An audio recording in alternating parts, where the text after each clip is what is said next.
বড়লোক ছেলে আর কেটিএম দেখে পালিয়ে গেল। তোমাদের পাড়ার মেয়েরা এরকম নাকি? একদমই না। হ্যাঁ, তাই তো মনে হচ্ছে। নয়তো তুমি কেন চলে যাবে বলো? আমার কাছে কি কম ছিল? শুধু সাইকেল নেই তাই? কেন, কি করো তুমি? আমি সরকারি চাকরি করি।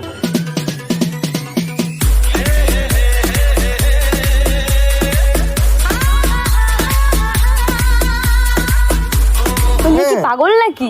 তুমি কি পাগল নাকি? তুমি ভাবো তাহলে, শুধু কেটিএম দেখে পালিয়ে চলে গেছে। আমার ভাঙা সাইকেল, ঠিক আছে, বাইক নেই, তার জন্য আমাকে ছেড়ে চলে গেল। মেয়েটা একবারে বুঝলো না যে সরকারি চাকরি আর কেটিএম এর মধ্যে পার্থক্য কি। কেটিএম দেখে পালিয়ে গেল। মেয়েটা পাগল আছে হয়তো, মাথা ব্যথা খারাপ ওর। না, আমার মনে হচ্ছে এই গ্রামের সব মেয়েরাই পাগল আছে। সব মেয়েরা কেন পাগল হবে? হ্যাঁ, তা তুমি হলে কি করতে?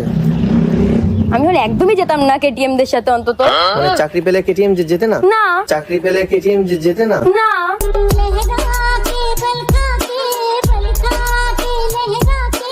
তাহলে এক কাজ করবে, তাহলে আমাকে বিয়ে করবে? বিয়ে করবো